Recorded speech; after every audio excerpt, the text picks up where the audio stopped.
Welcome to lecture 5.3. Alright, so now we're looking at graphing trig functions.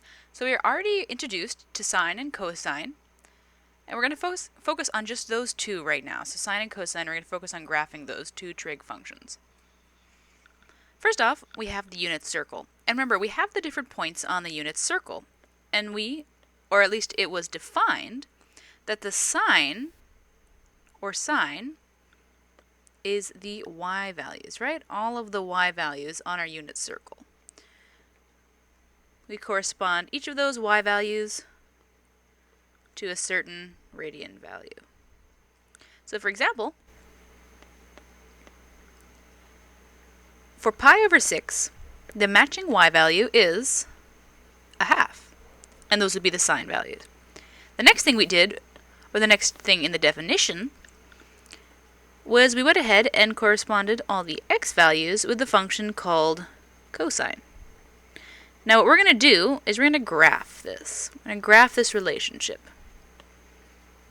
So once again though, for pi over 6, cosine is related to root 3 over 2. That's sine, and cosine is the other one. Let me squeeze that in. Cosine. Okay, so we're going to go ahead and work with this and graph these. So I went ahead and we have all of our different values from the unit circle right over here. These are all the values from the unit circle. We're going to go ahead and write down the matching sine values, or otherwise we know sine is once again the x values, the y values, and cosine are the x values. And we'll go ahead and write those down. For the sake of graphing it, we're going to find approximations because, let's say for pi over 6, the matching value is root 3 over 2, and that's hard to graph.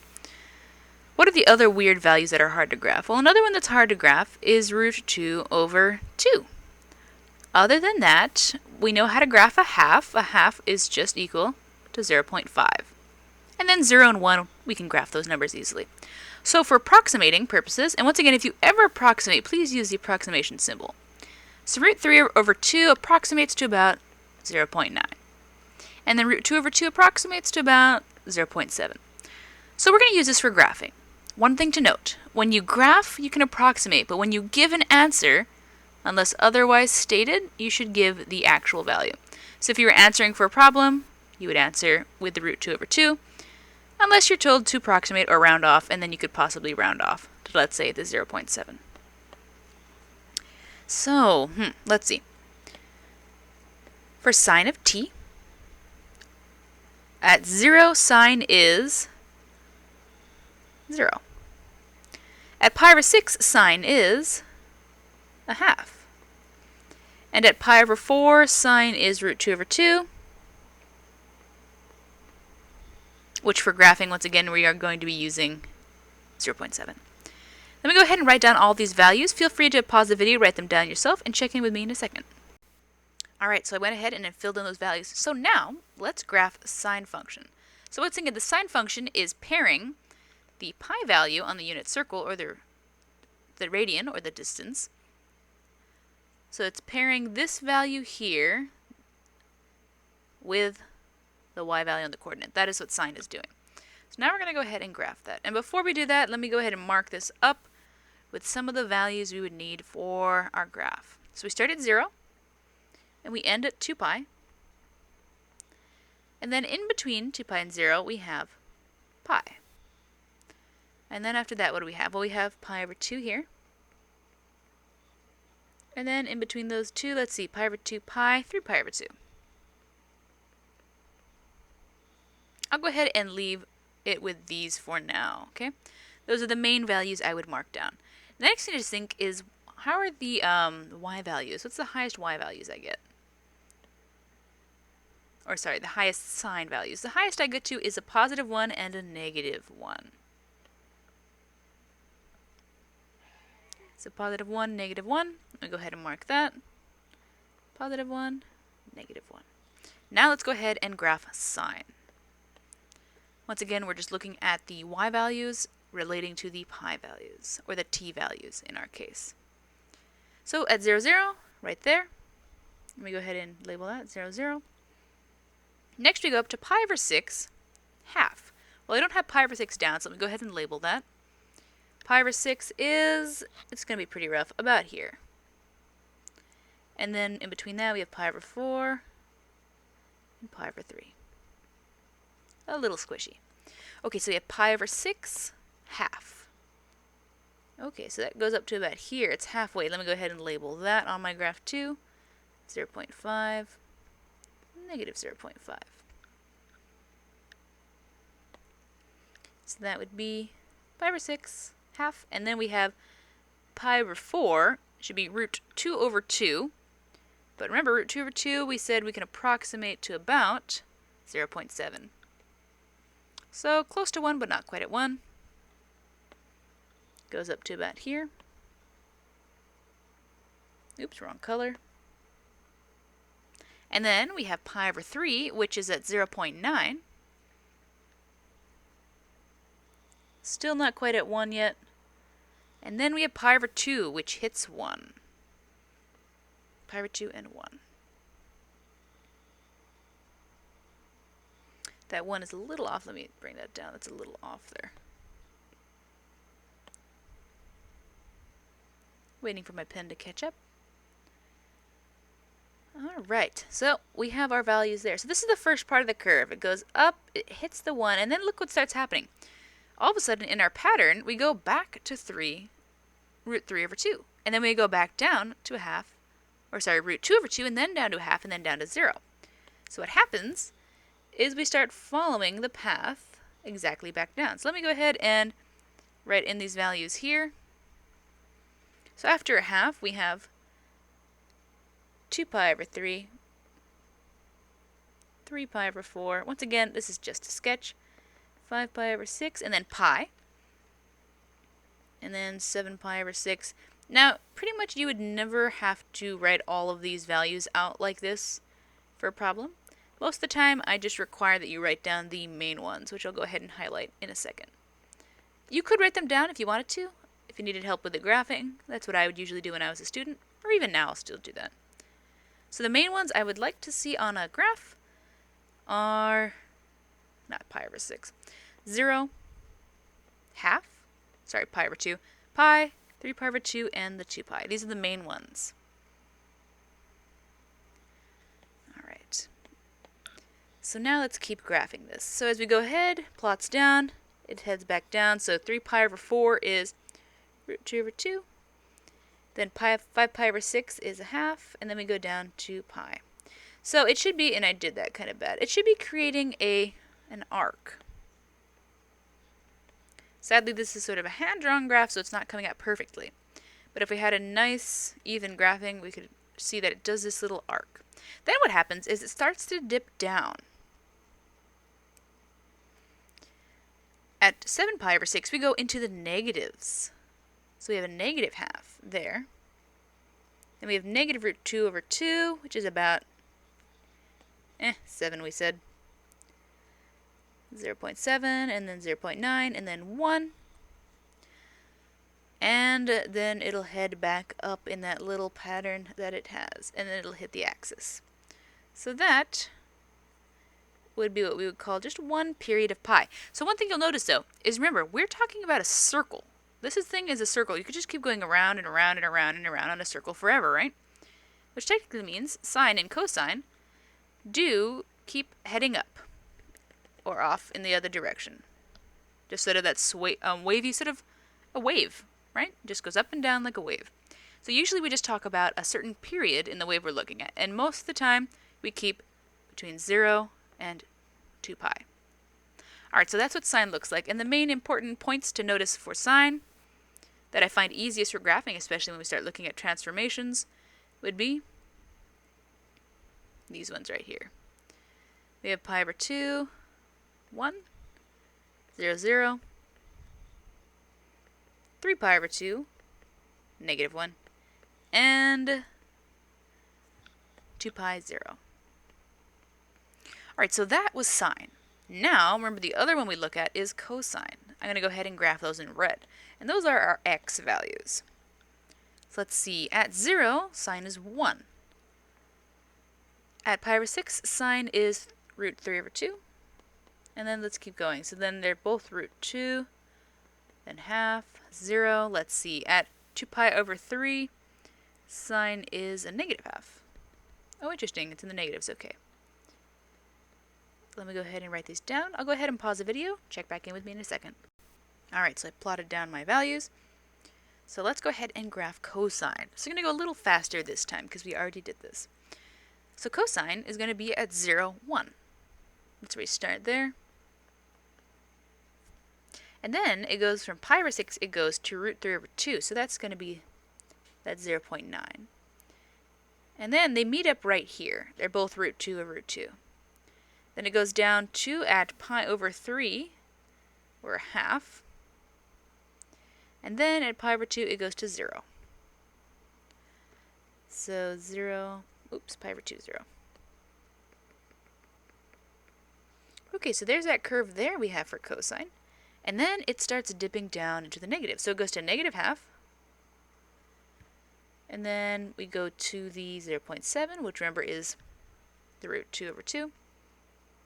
0.9, and then we get to pi, negative 1. And then it starts curving back up. So you'll notice that's the pattern. They dip past, and then they curve up. And here we go, cosine, heading up. Boop. Pops up right here at 3 pi over 2, 0. And then it continues on. So at 5 pi over 3, what do we have? Let's go ahead and circle it. 5 pi over 3 is right here, and we're at half. So 5 pi over 3 half is about right up there. 7 pi over 4 is the root 2 over 2, which is about 0.7. 11 pi over 6 is about 0.9. And lastly, pi over 2 we have at 0. Sorry, at 1. And 1 right there. So let me go ahead and label that one 2 pi 1. So notice the main ones that I find are important is when we're at the 1s or the 0s. Okay, so it's those crossing moments. So that's cosine in red. And once again, cosine also continues off, because remember, we're talking about from a circle here of sort of endless opportunities. But those are the main sections that we'll look at for cosine. It does change a little bit because we look at transformations a little bit later, but these are the two main, you could say, parent graphs of the functions of sine and cosine. So this is cosine of t in the red and sine of t in the green. All right. Let's keep going. So for a period of sine and cosine have period of 2 pi. What does that mean? Well, it goes through one cycle in the length of 2 pi. So that's one cycle here of cosine, and then it'll just start repeating itself. Okay, once you've gone past that, it starts repeating itself. Same as for sine. So this is one cycle of sine, and once we get past this section, it starts repeating itself. So that's defined as sine t plus 2 pi equals sine t. And then for cosine, we have cosine t of 2 pi equals cosine of t. Let's take a look at example 2. Graph one period, or considered a cycle, of y equals negative 2 plus sine of x. Label key points. So usually what I'll have you do is each transformation, you'll graph separately on the graph, and we'll note the differences in the points as we go along. Normally, it's good to graph between 3 and 4 points for each graph, and usually I'll indicate that on an exam. So first off, let's start with the parent function, which is y equals sine of x. Now let's go ahead and plot the points, the main points for this. So sine of x, and then what are the y values? Or in our case, let's go ahead and do the x value, or the t value. Now let's keep calling it sine of x. So the main values we have are 0, pi over 2, pi, 3 pi over 2, and 2 pi. Ran out of room here. Let me go ahead and erase this. Write it up a little bit higher. So what do we have? We had sine, and then the matching y values. So 0, pi over 2, pi, 3 pi over 2, and then 2 pi, which I said were the more important ones that I use when graphing. So the matching values, well, the y value for sine is 0, and then at pi over 2, what is y? I'll go ahead and reference it here. Pi over 2, y is 1. At pi, what is y. Y is 0. Then we have negative 1. And lastly, at 2 pi, y is going to also be 0. So let's go ahead and graph this. First, let me label out my points. So you have 2 pi, 0, halfway between is pi. And then we have pi over 2. And lastly, 3 pi over 2. Now let's go ahead and do the points. So 1, negative 1. So we start off with the normal sort of one cycle of sine, which goes from 0, 0. At half it goes up to 1, down to here, down to 1 again at 3 pi over 2, and then back up to 0 at 2 pi. And there we go. We have our main points. So for sine and cosine, more than likely, please label the 3 points. Sorry, the 5 points. It helps you keep track of the transformations. And then lastly, 0, 0. Okay, so that's the parent function, y equals sine of x. Next, we're taking a look at the transformation, which is, the only difference is that negative 2. So what does that negative 2 mean in transformations? Well, that is basically, we're going to go down 2 units. Okay, so vertical shift down 2 units.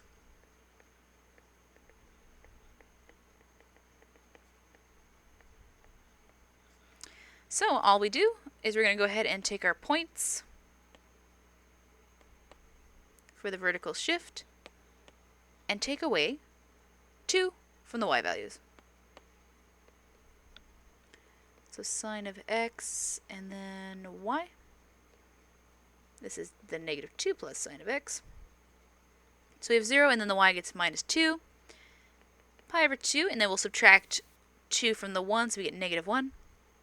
Pi, subtract 2 from the 0, we'll get negative 2, 3 pi over 2. Subtract 2 from the negative 1, and we'll get negative 3. And then for the 2 pi, subtract 2 from 0, we get negative 2. Then we go ahead and label these points once again. 0, pi over 2, pi, 3 pi over 2, and lastly 2 pi. And let's see, we've moved down, so we're going to have to go ahead and scale this a little differently. We went down to negative, 3. We actually go down to negative 3. Let me go ahead and extend my graph. Alrighty. Now, let's go ahead and plot our transformation points. So we have 0, negative 2.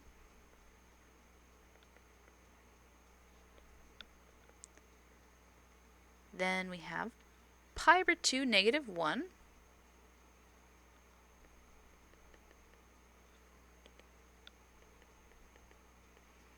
Then at pi, we're negative 2. Then 3 pi over 2, we have negative 3.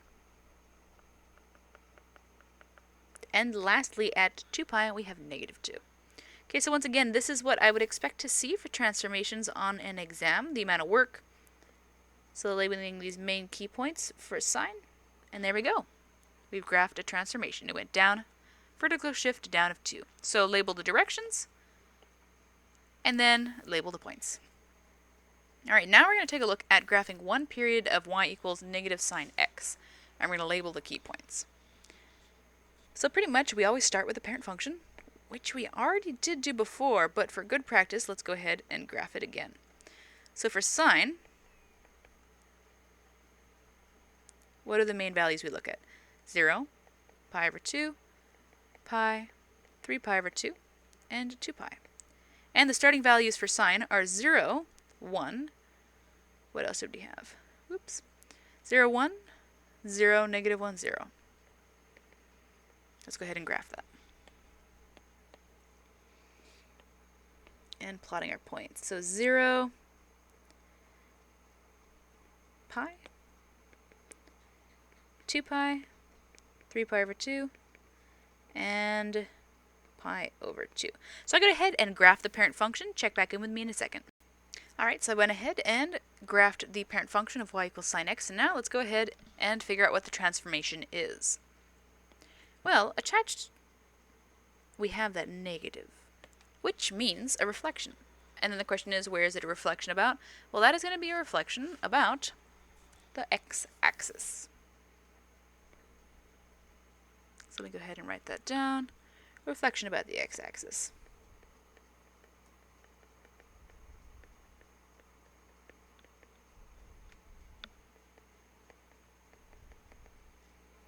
And let me actually just move that over real quick.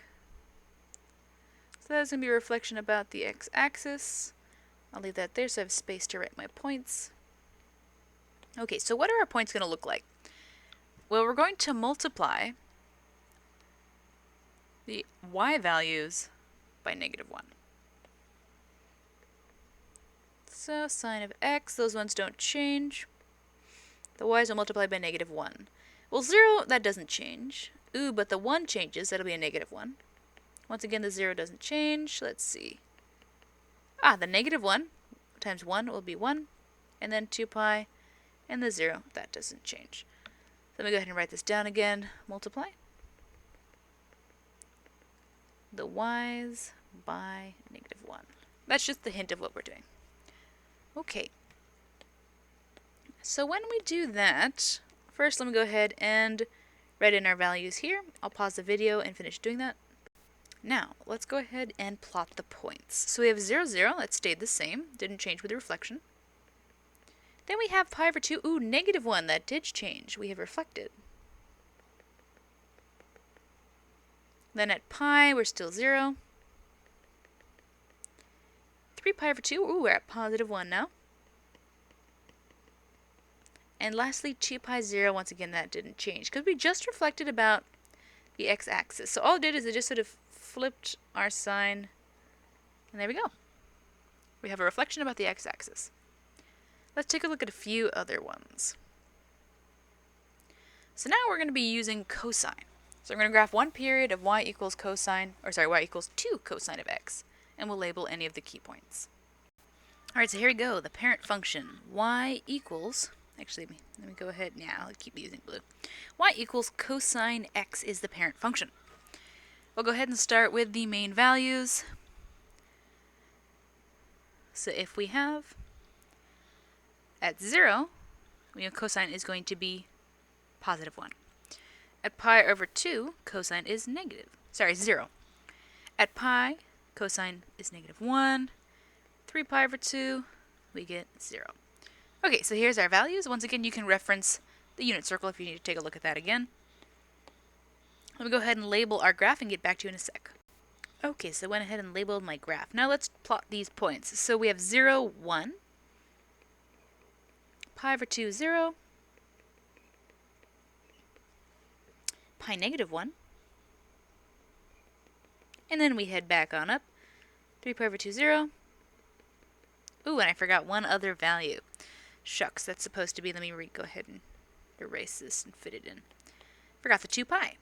So at 2 pi, cosine should be 1.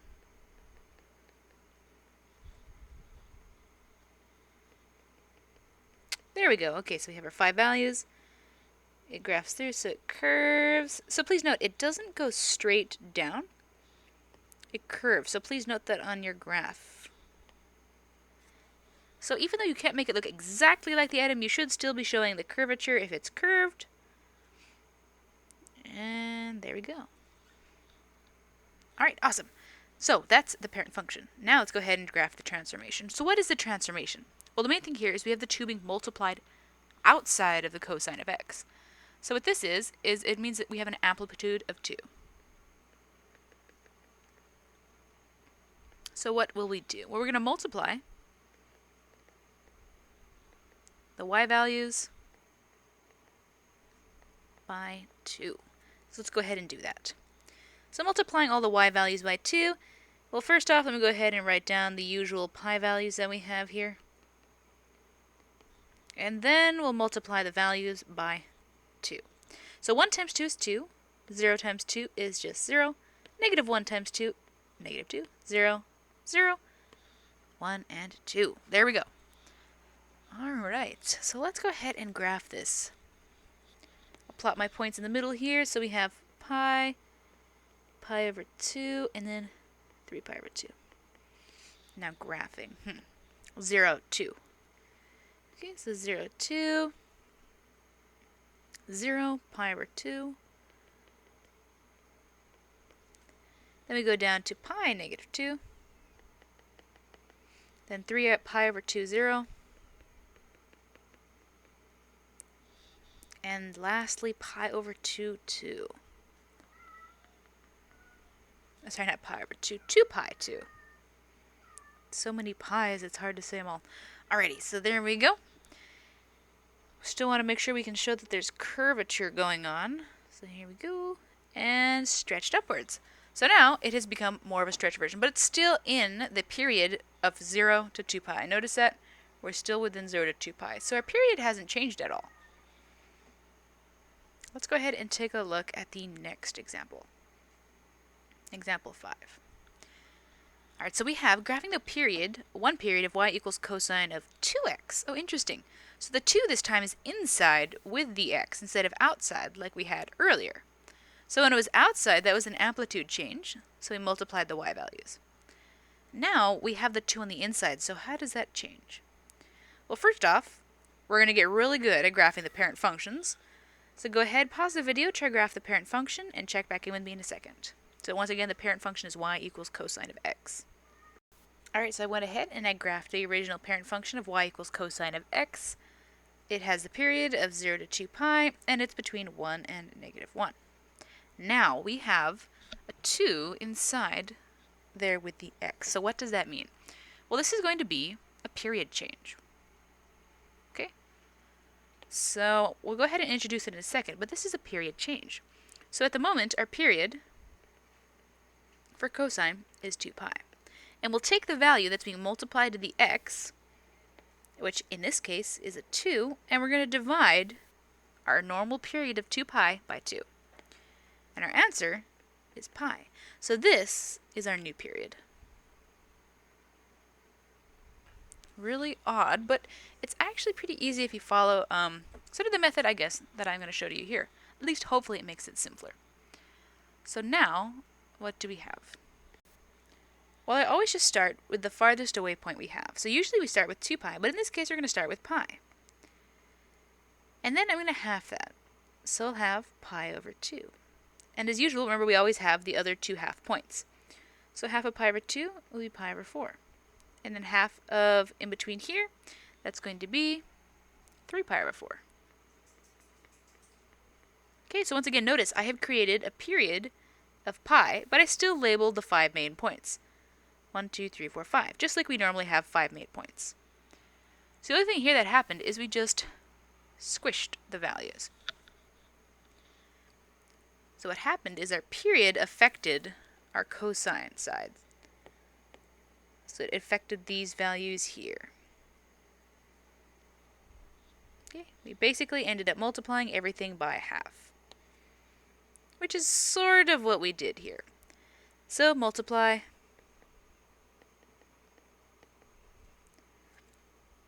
the cosine x by a half. So that'll give me my new points, which I'll go ahead and write over here. So we're multiplying all the cosine values by a half, which is new because normally we just been multiplying the y values. So let's go ahead and write this down. So in this case, our y values don't change, so 1, 0, negative 1, 0, 1. But our cosine values change. So 0 times a half, that's still 0. Pi times a half is going to be pi over 4. Pi times a half is going to be pi over 2. Oh, I said that wrong. Sorry. Pi over a half times a half is pi over 4. Ooh, 3 pi over 2 times a half is 3 pi over 4. 2 pi times a half is just going to be pi. And there we go. We have the period I just drew down. So now let's go ahead and graph those points. So what do we have? Well, I forgot to label the ones. Here we go. We go 0, 1. And then pi over 4, 0. And then we have half, negative 1.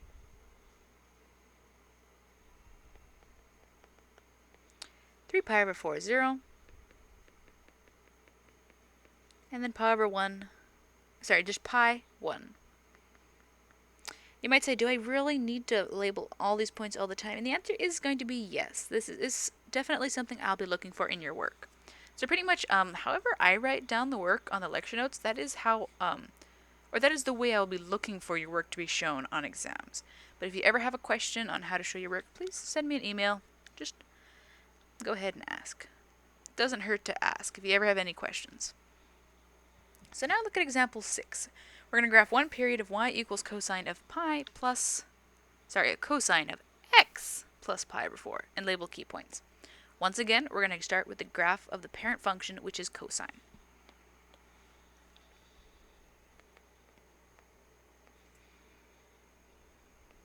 I'll go ahead and pause the video and write these down.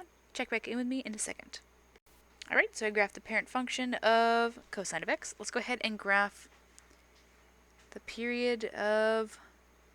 the transformation. So what is the transformation? Well, the only thing that's different here from what cosine normally looks like is we have that pi over 4. What is that telling us?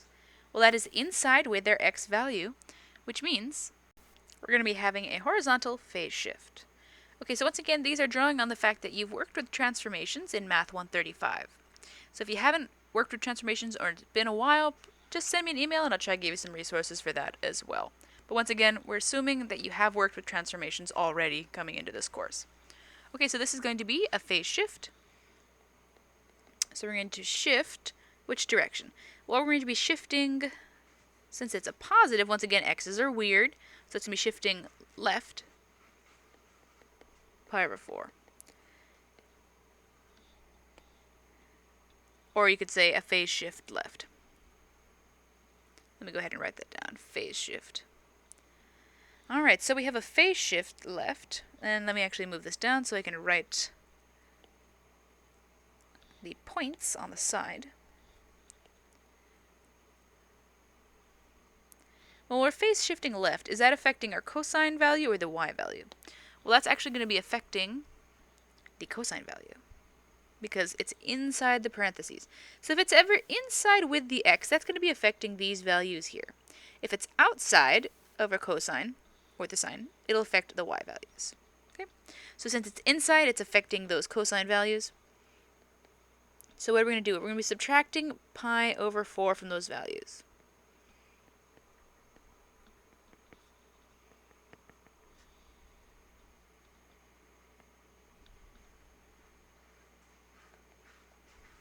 Or you could say the t values.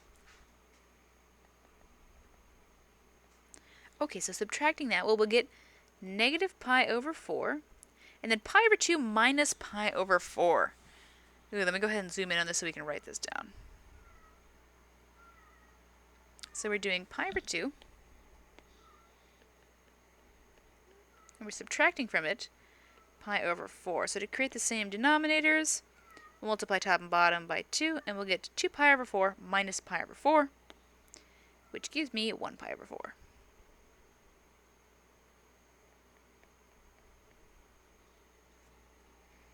Next we have pi minus pi over 4. Go ahead creating the same denominators. That'll be 4 pi over 4.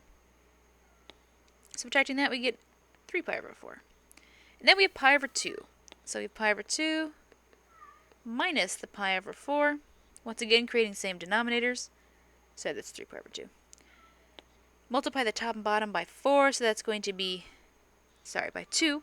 So that'll be 6 pi over 4. 6 minus that's going to be 5 pi over 4. Oops, I changed the color on accident. Let me fix that. And lastly, I'm kind of running out of space here. Let me move this down. Okay, so we have 2 pi minus pi over 4. Creating the same denominator, let's see. So we want a 4, and then that'll be 2 times 4, so that'll be 8. So 8 pi minus pi over 4 is going to be 7 pi over 4. Alrighty, so there we have our cosine values. And our y values have not shifted at all. Now let's go ahead and plot these points. Well, usually we have pi over 2 on this side. But for the sake of graphing, let's go ahead and do, so we have a negative pi over 4. Then we have pi over 4. And then there's going to be 5 pi over 4. And then 7 pi over 4. And then we go ahead and plot our points. Positive 1 up there. And negative 1. So once again, because there are no tick points on here, just make sure you have the basic graphing of where the points should be. I just realized I kind of labeled this wrong, so let me go ahead and fix that real quick. I forgot the 3 pi over 4. So that should be pi over 4, and then we have the 3 pi over 4, then the 5 pi over 4, and then the 7 pi over 4. Okay, I'll go ahead and graph these points. Check in with me in a second. Alright, so I went ahead and I graphed the points, and there we have the graph of one period of cosine shifted to the left, pi over 4. Now, let's go ahead and take a look at example 7. This is graphing one period of y equals 1/2 minus 3 cosine of 2x, and we're going to label the key points. Alright, so go ahead and graph the parent function first. I'll pause my video and check in with you in a sec. Alright, I went ahead and graphed the parent function y equals cosine of x, and you'll notice I set up the points a little bit differently. So this is another way you can set up the points. So going along the top horizontally, that'll be our pi values, or the t, and for the bottom values, those will be the y values. Alright, so I'll go ahead and let's see the next things that we have. So what are the different items we see along with cosine? Well, one of the main things that I'll see is I see that 2 by the x. So I know because there's a 2 in with the x, we're going to have a period change. What's something else I see? So another thing I see is that negative 3 outside of the cosine. And then lastly, I see that half. So it looks like we have 3 different things that are going to happen. So 3 different transformations. Alright, so for order of transformation, well, let's see. So the first thing we should do, we just note that we're going to need to change the period. Okay, so period change. So we'll take that item on the inside, so for the period change,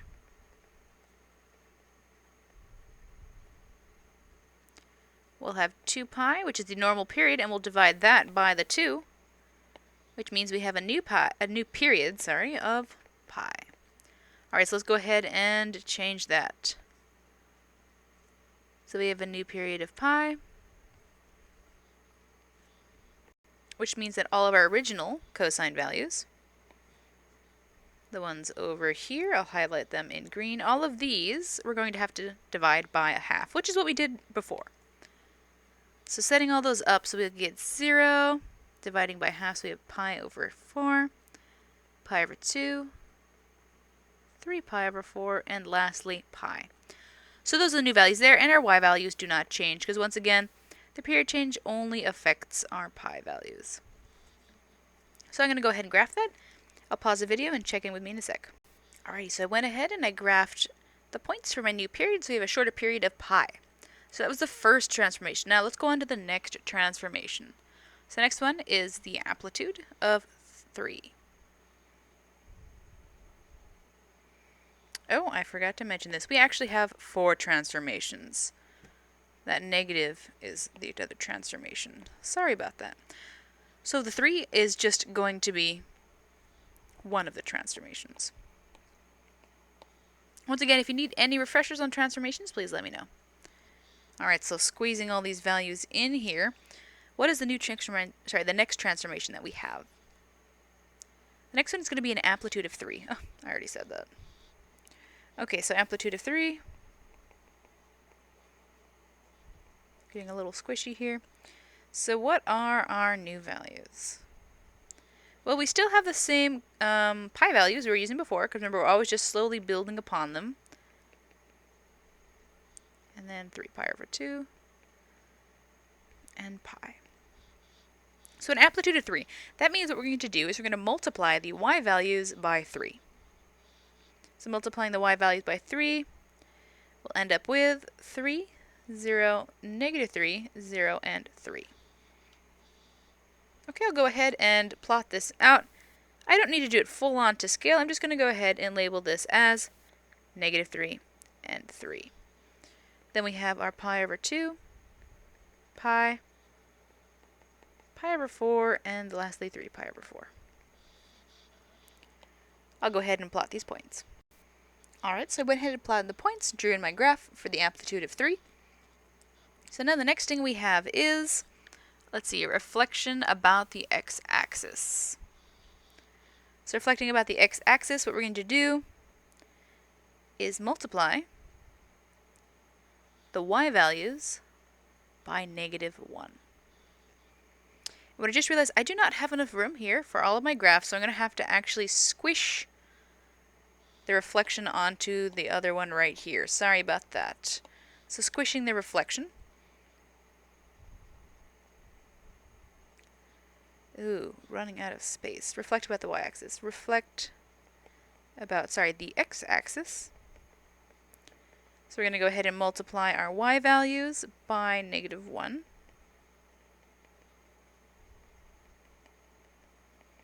Alright, so we have -3 this time, 0, +3, 0, ooh, and a -3. So that means it's just going to flip. So here we go, flipping our values. Once again, sorry that I did not have enough graphing on here. So writing in the new flip values, we have pi -3. 3 pi over 4 is 0. Still, again, I'll leave that in the yellow. Then on the top, we have pi over 2 +3. Same here for the two of them. And lastly, 0, -3. Alright, so that was the reflection about the x-axis, the other one. And lastly, what transformation do we have? We have in red the half. So that, since it's on the outside, that is going to be applied to our y values. So once again, anything on the inside is applied to your x values, or another way of thinking it would be your pi values. And then the values that are on the outside of the cosine are going to be shifting your y values. So we go ahead and write out the pi values again. And what did we say the transformation was doing? It's going to be shifting up by 1.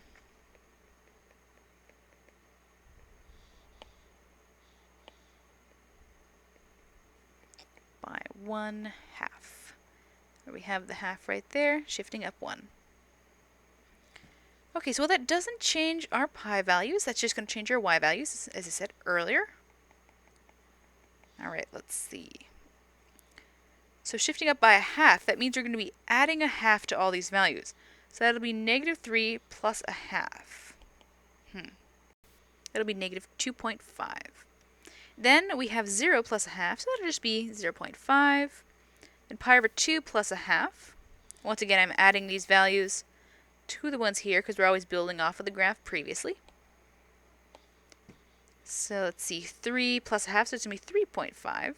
0 plus 1/2 will be 0.5. And lastly, -3 plus 1/2, which we said earlier, -2.5. Alrighty, let me go ahead and plot these points. I'll add in the -2 for a bit more reference.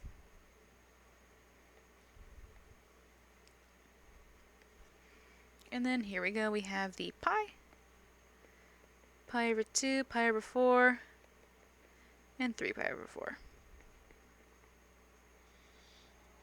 Okay. What color was I using? Let's do red. Okay. Let's see. So we have 0, 2.5 right there. Pi over 4 is 0.5. So pi over 4 is 0.5.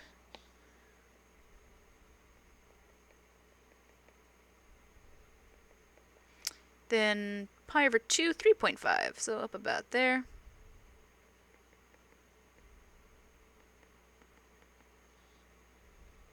And then coming back down, so 3 pi over 4 is 0.5.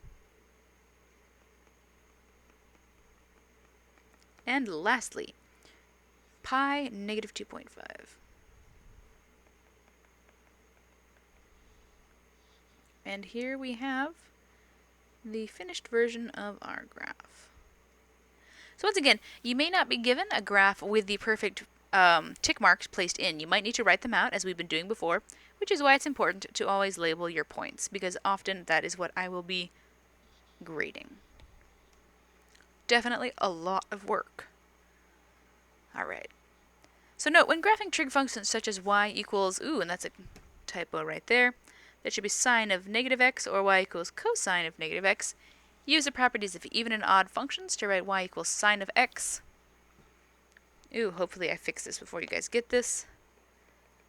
Or y equals cosine of x, and then graph. So shifted sine and cosine. So this is something we were working on earlier. So if we have the graphs of y equals a sine k x minus b and y equals a times cosine of k x minus b with the k values greater than 0, we have an amplitude. You just take the absolute value of the number on the outside, period of 2 pi divided by k, which is what we did previously. Remember, we just took the value multiplied to the x and divided the 2 pi by that value. Next, we'll have a horizontal phase shift b. So whatever is inside with the x will be shifting right or left with that value. Alright, so when in doubt, follow the order of operations. However, it is usually easiest to change the period first. Any vertical shift up or down must be graphed, what does it say? Last. So vertical shifts up or down, graph that last. Let's take a look at example 8. Find the amplitude, period, and phase shift. Graph one period of the function and label key points. So which parent function are we using here? Well, it's y equals 3 times sine of 2x minus pi over 3. Okay, so we're talking about sine. So I'm going to go ahead and write down the transformations that I have first. So it's going to be y equals sine of x would be the parent graph. After that, let's see, what other items do we have that have been added to our sine? Well, we have that 3 out there.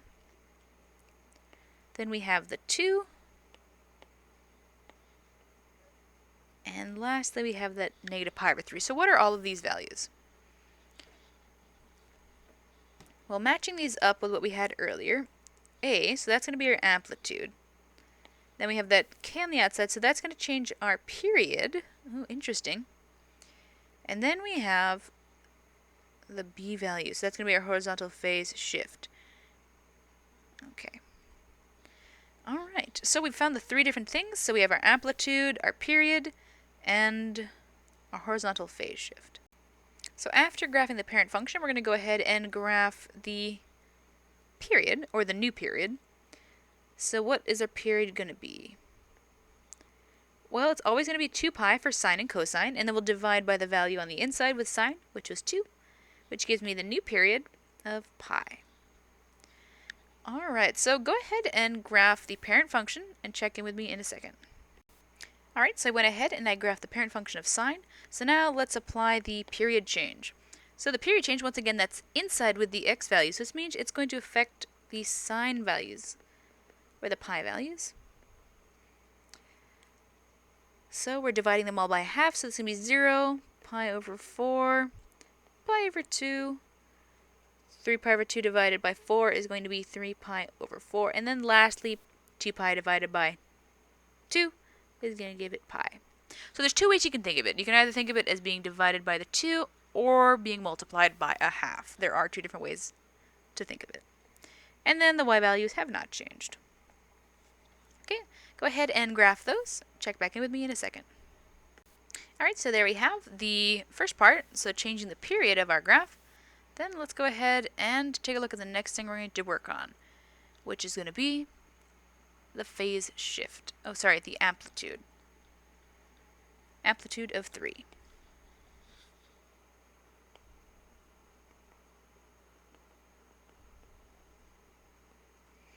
So the amplitude of 3, what is that going to do? Well, that is going to be changing our y values. So we're going to multiply our y values by 3.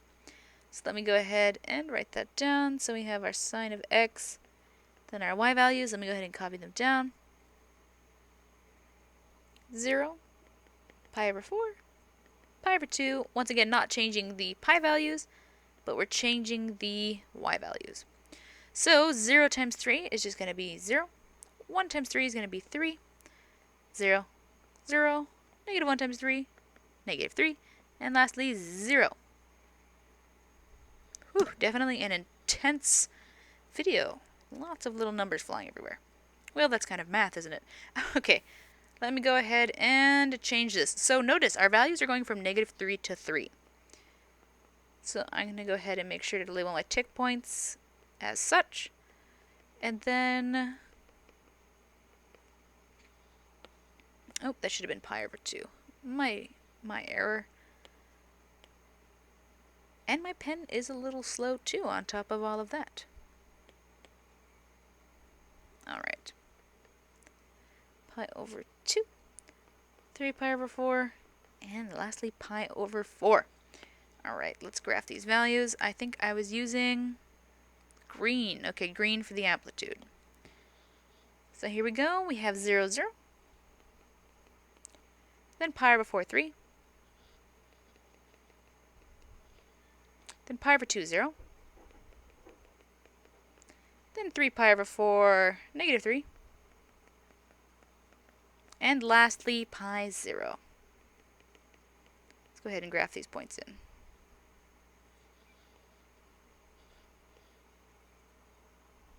And there we go. Now, last one. I did once again forget a graph here, so hopefully I put that in for you guys on your notes. We have the last thing to do, which is going to be the phase shift of the negative pi over 3, which actually is going to be the opposite. So instead of a negative, we're going to be adding. So we'll be adding pi over 3 to our pi values. So we have a phase shift. Let me write that down here.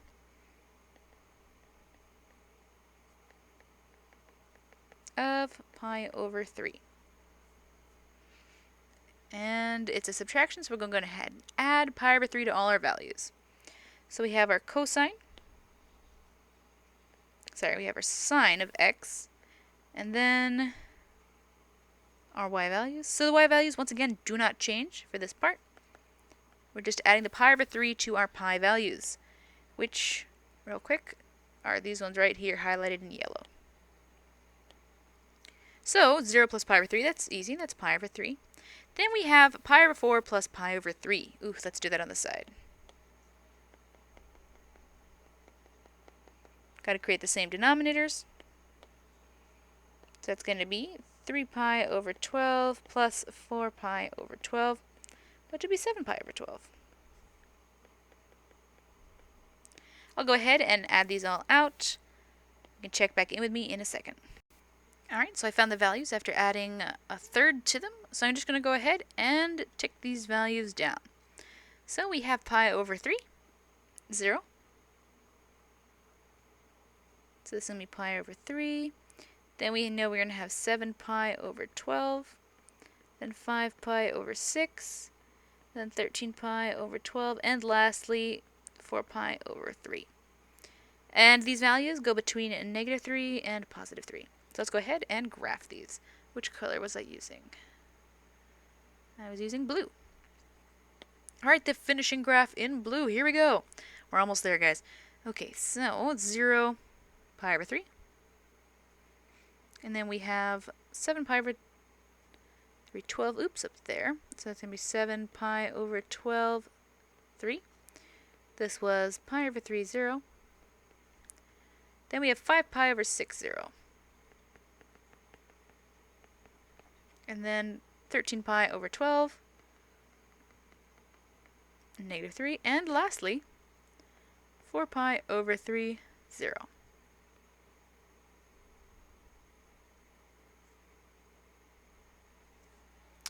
All right.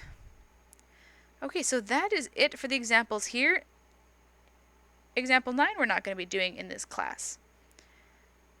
Alright, so that is it for our example. So if you go ahead, skipping this example, for graphing calculators, go ahead and plop these items into your calculator. I'll put the answers up on the Lima in the resources. I'll also put the answers up for the practice problem. Okay, once again, the practice problem is not a requirement in the course, not for the math in the summer class. If you're in the regular class, it will be required, but not the summer class.